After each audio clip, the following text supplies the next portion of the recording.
Welcome friends.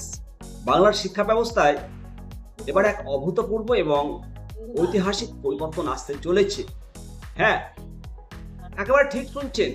School syllabus থেকে শুরু করে উচ্চশিক্ষা সবকিছু এবার আমূল বদলে ফেলার প্রস্তুতি শুরু করে দিয়েছে নতুন রাজ্য সরকার।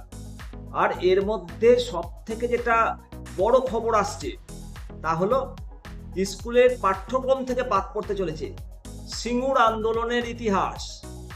কিন্তু কেন এমন সিদ্ধান্ত?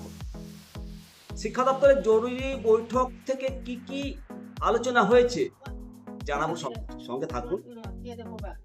সম্প্রতি শিক্ষা দপ্তরের উচ্চপদস্থ আধিকারিকদের সঙ্গে প্রায় 1.5 ঘন্টার এক দীর্ঘ বৈঠক, অত্যন্ত গুরুত্বপূর্ণ বৈঠক সেরেছেন বিজেপির 2 গুরুত্বপূর্ণ বিধায়ক মাননীয় শঙ্কর ঘোষ এবং স্বপন দাশগুপ্ত মহাশয়। সূত্রের খবর, এই বৈঠকের মূল উদ্দেশ্য পশ্চিমবঙ্গের শিক্ষা ব্যবস্থার হারানো গৌরব এবং হারানো ঐতিহ্য ফিরিয়ে আনা। বৈঠক শেষে বিধায়ক শঙ্কর ঘোষ সংবাদ মাধ্যমকে জানিয়েছেন যে বর্তমান শিক্ষা ব্যবস্থার কাঠামো পুঙ্খানুপুঙ্খভাবে খতিয়ে দেখা হবে।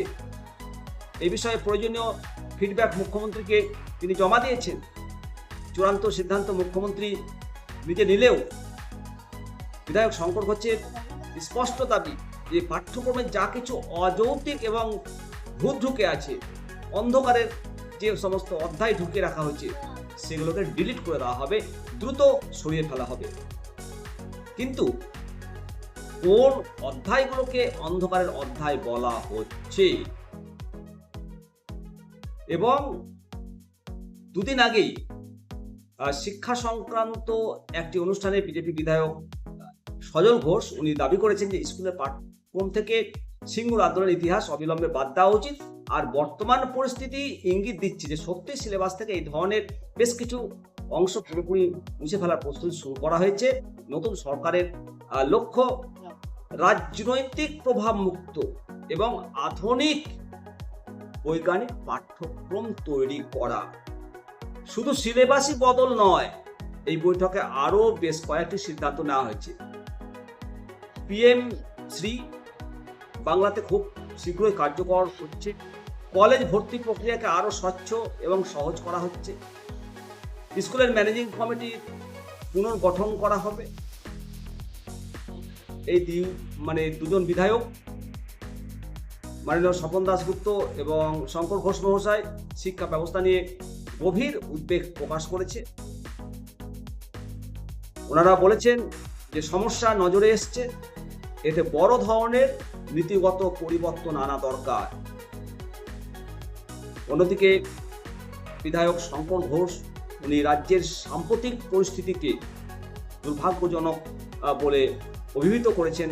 ওনার কথায় রবীন্দ্রনাথ এবং নজরুলের বাংলায় দুর্নীতির কারণে প্রাক্তন শিক্ষামন্ত্রীর জেল খাটা এবং অনুব্রত মণ্ডলের মতো ব্যক্তিদের নাম জড়িয়ে থাকা অত্যন্ত অসম্মানজনক।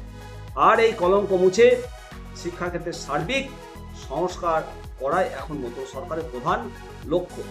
সুতরাং বোঝা যাচ্ছে যে আগামী দিনে বাংলার শিক্ষা ব্যবস্থা এক বিরাট প্রশাসনিক এবং শিক্ষাগত রদবদল আসতে চলেছে। আপনাদের কি মনে হয়? স্কুল সিলেবাস থেকে সিঙ্গুর আন্দোলনের যে ইতিহাস বাদ দেওয়ার এই যে সিদ্ধান্ত কি সঠিক, নাকি এর পেছনে অন্য কোনো রাজনীতি রয়েছে?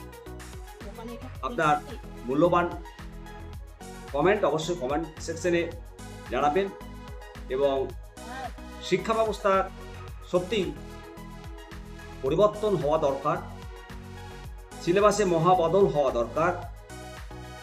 শিক্ষা দপ্তরের যে পদক্ষেপ, এই পদক্ষেপকে অত্যন্ত সাধুবাদ জানাই। অবশ্যই আপনাদের গুরুত্বপূর্ণ মতামত কমেন্ট সেকশনে করবেন। ভালো থাকুন। জয় হিন্দ, বন্দে মাতারাম, ভারত মাতা কি জয়।